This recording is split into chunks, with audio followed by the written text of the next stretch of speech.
So there's been yet another controversy against the BBC involving the war in the Near East, and specifically it's the BBC's refusal to call the terrorist organisation Hamas terrorists. Um, and one of the most senior journalists in the BBC, now semi-retired, I believe, John Simpson, has made this tweet on X, formerly Twitter. I'll just read it out, and yeah, I'll read it out and then give my take. British politicians know perfectly well why the BBC avoids the word terrorist, and over the years, plenty of them have privately agreed with it. Calling someone a terrorist means you're taking sides and ceasing to treat the situation with due impartiality. The BBC's job is to place the facts before its audience and let them decide what they think honestly and without ranting. That's why in Britain and throughout the world, nearly 500,000,000 people watch, listen to, and read us. There's always someone who would like us to rant. Sorry, it's not what we do. I have to say, I respected John Simpson largely. I've read his memoirs. He's a highly experienced journalist. But I think that post is tone deaf and arrogant. Um, and I think he's utterly missing the point of the backlash. And it's flawed. He added more on other in newspaper columns where he spoke about the fact that this is the basis in the BBC's founding principles of impartiality, and that even during the war they didn't call Nazis evil, or they had guidelines in that regard. There's a lot of problems with this. Um, Firstly, the fact that he's dismissing it as ranting. People want the BBC to rant. This is not about ranting. This is about recognizing that when a death cult comes into a community and slits the throats of babies, then there's nothing you can call that other than terrorism. Now, terrorism isn't just a label. Terrorism has a very specific legal definition, which in this country is furthering political ends by means of violence. Um, so, for Simpson to be implying that this is just a rant, there was a man who confronted a BBC journalist. I thought he actually remained pretty calm. It said, angry member of the public confronts an older man, and he confronted a journalist, and she kind of just nodded along. But he basically said it was disgraceful, and he wasn't violent or anything, but obviously he was upset, and I don't blame him. I can imagine for many British Jews that is deeply insulting. But Simpson's argument is flawed because it's not like the BBC has never used the term terrorist. And despite what he says that they've done this in quoting that the government sees Hamas as a terrorist organisation. There's many examples of the BBC using terrorist in the context of just reporting it as terrorist.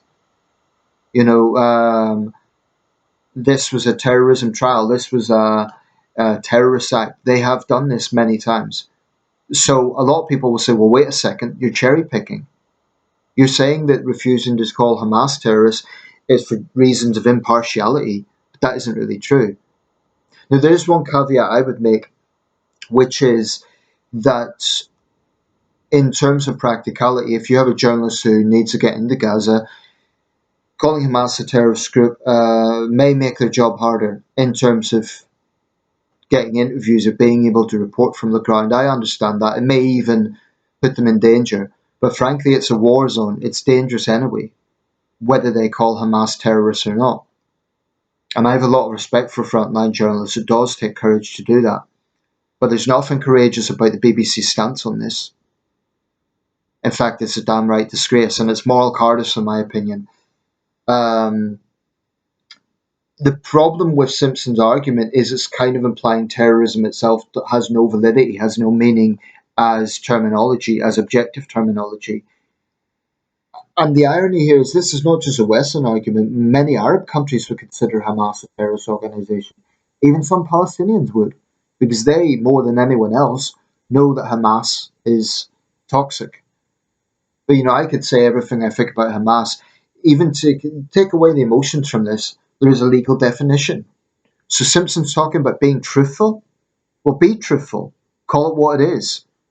I'm going to just read out some of the retorts because, as you can imagine, a couple are agreeing with Simpson, but the vast majority of them are rebuking it. Um, let's see. There's a few people saying that politicians and all their outlets are using this as a way to get the BBC, but quite frankly, the BBC deserves this rebuke. Um, let's see here. I'm just looking for a comment from Matthew Stadlin, the LBC journalist, because I think he's absolutely right. Yeah, Ben Obese-Jekti points out that there's another report from the 12th of July. York gets emergency grab bags in case of terrorist attack. They don't say in case of militant attack, they say in case of terrorist attack. So what Simpson's arguing doesn't actually correspond to their own record. So he's being hypocritical there, or at least he's ignoring that. I'm just scrolling down to get the quote that I'm looking for. There's a lot of responses here, as you can imagine. Matthew Stadlin, I very respectfully disagree with you on this, John. 1. Hamas is a proscribed terrorist group in the UK, and the BBC is a British Broadcasting Corporation. So aside from telling the truth, the BBC has a responsibility to basically stand by British law. It's the British Broadcasting Corporation, supposedly. 2.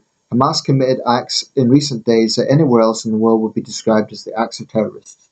So it isn't lacking objectivity to describe them that way, because it's almost the consensus.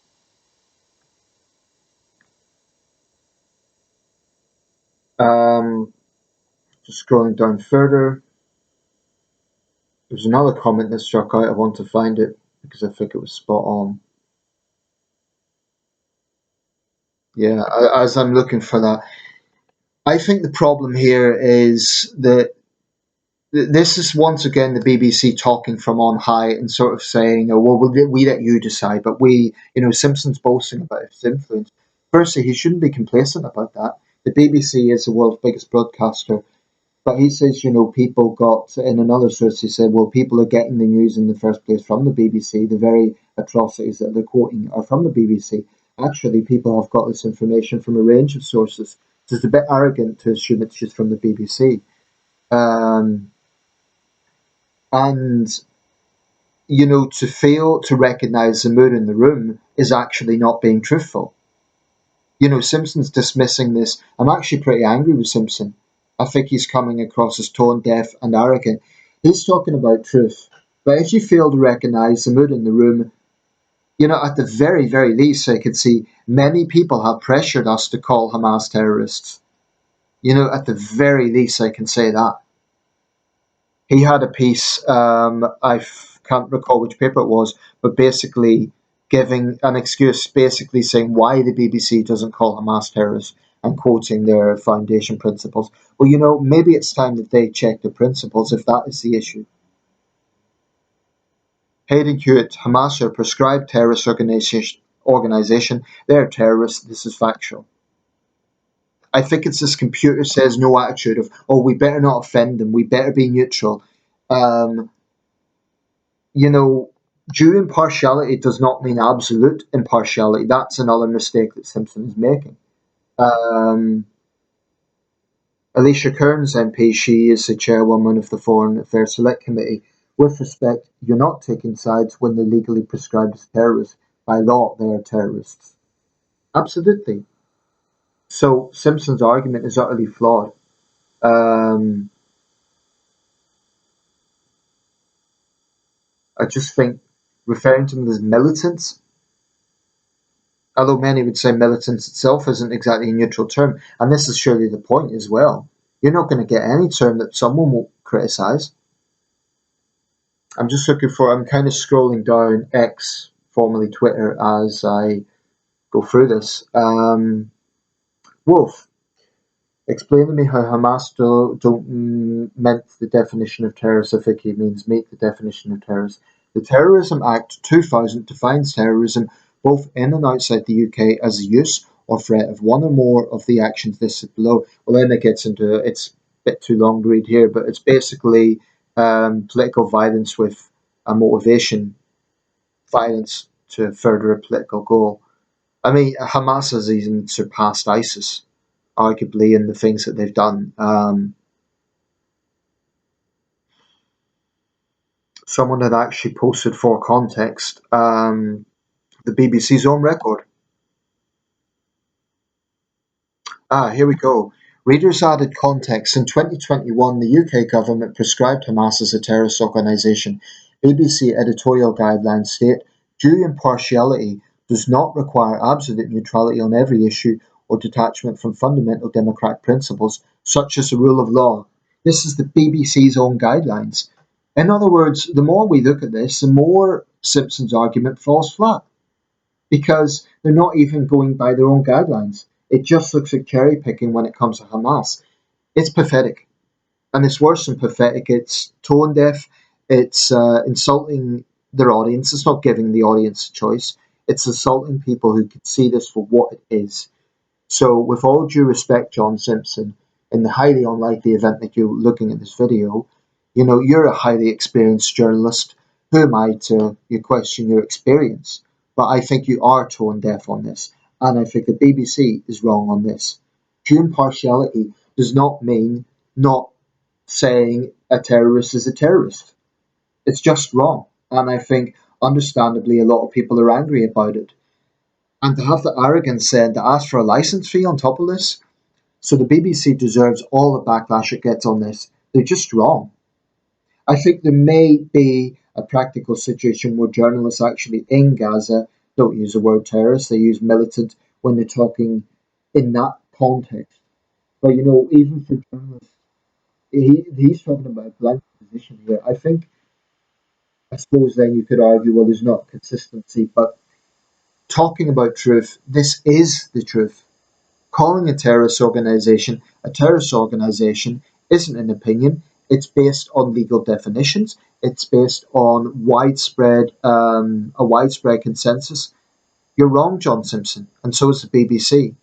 And this is not going down well for a very good reason.